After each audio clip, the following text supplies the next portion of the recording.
तर खरात प्रकरणात एसआयटी चौकशीसाठी रुपाली चाकणकर टाळाटाळ करत असल्याचं समजतंय. नाशिकमध्ये चौकशीला येण्यास त्यांनी नकार दिल्याचं सांगण्यात येतंय. महिला असल्यामुळे नाशिकला जाता येत नसल्याचं त्यांनी सांगितलंय. शिवाय पुणे नाशिक प्रवासात वेळ जात असल्यामुळे सुद्धा नाशिकला येणं शक्य नसल्याचं चाकणकरांनी सांगितलंय. चाकणकरांच्या याच बहाण्यांवरून राजकीय आणि सामाजिक क्षेत्रातून तीव्र प्रतिक्रिया उमटल्या. पाहूया.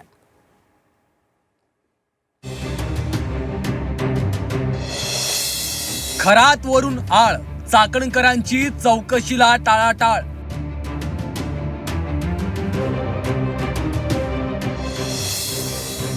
एसआयटीला सामोरं न जाण्यासाठी चाकणकरांचे बहाणे.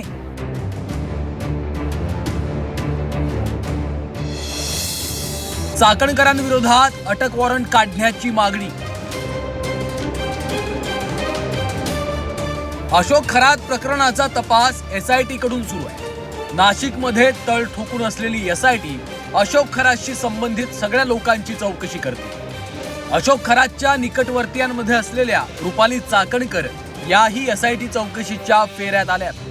रुपाली चाकणकरांची राजकीय कवच कुंडलं गळून पडल्या एसआयटीनं खरात प्रकरणात चौकशीसाठी पाचारण केलं. पण रुपाली चाकणकर एसआयटी चौकशीला जायला टाळाटाळ करत असल्याची माहिती आहे.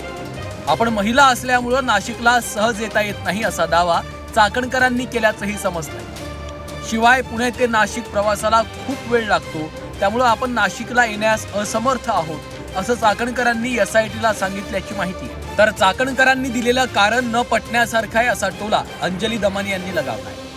रुपाली चाकणकरांना एसआयटी कडनं समन्स गेले होते, पण आत्ताच बातमी कळते की त्या तिथे एसआयटी पुढे जाणार नाहीत. आणि कारण इतकं क्षुल्लक आणि इतकं विक्षिप्त दिलं गेलं की मी एक महिला आहे आणि मला प्रवास करायला त्रास होईल, हे काही कारण नक्कीच नाहीये. कारण याच रुपाली चाकणकरांना आपण तिथे अनेकदा जाताना बघितलेत, त्यांची भाषणाचे व्हिडिओज बघितलेत, त्यांचे पदराने पाय पुसतानाचे व्हिडिओ बघितलेत, केक खातानाचे व्हिडिओ बघितलेत. तर असंख्य वेळा समारंभांना ते तिथे जात होत्या आणि आता अचानकपणे त्या म्हणतात मी महिला आहे आणि प्रवास करू शकत नाही. तर हे कोणालाही बुद्धीला न पटण्यासारखी गोष्ट आहे. आता ह्याच्यात कायद्याने काय करता येईल तर एसआयटीला पहिलं समन पाठवून जर त्या आल्या नाहीत, दुसरं समन पाठवावं लागेल.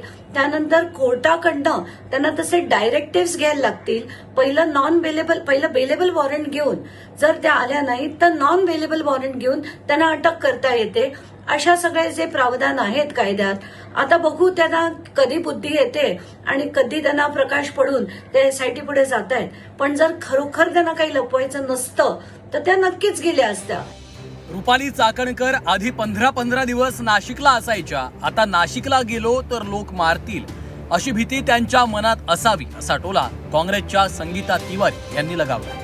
बाप रे बाप, म्हणजे आम्ही काही लोक वेडे आहोत नाही. तिथं तुम्ही जात होतात आणि इथं जायला तुम्हाला नाशिकला तर त्या 15 दिवस पडून असायच्या आणि त्यांना नाशिकला जायची काय भीती. नाशिकची लोक आता मारतील तिला म्हणून घाबरतीये. होईल. नाशिकमध्ये लोकांमध्ये राग आहे, फक्त त्या दबावामुळे ते गप्प बसले होते. पण निश्चित नाशिकची लोक तिला पाळं लावल्याशिवाय राहणार नाही. रुपाली चाकणकरांनी एसआयटीला सामोरं जाण्यास टाळाटाळ करणं म्हणजे त्या स्वतः दोषी असल्याचं सिद्ध होतं असा आरोप तृप्ती देसाईंनी केला. खरं तर त्या निर्दोष असतील तर त्यांनी तिथं जावं, जबाब द्यावा. परंतु राज्यभर दौरे करणाऱ्या, महिला आयोगाच्या अध्यक्षा म्हणून, प्रदेशाध्यक्ष म्हणून दररोज वेगवेगळ्या जिल्ह्यांमध्ये फिरणाऱ्या रुपाली चाकणकर आता नाशिकला प्रवास करताना त्यांना काही त्रास होईल अशा पद्धतीचं हास्यास्पद कारण देत असतील तर मग त्या कुठंतरी स्वतः दोषी आहेत हे सिद्ध करतायत, हा संदेश देण्याचा प्रयत्न करतायत. मला वाटतं एसआयटीला त्यांनी पूर्णपणे सहकार्य करावं.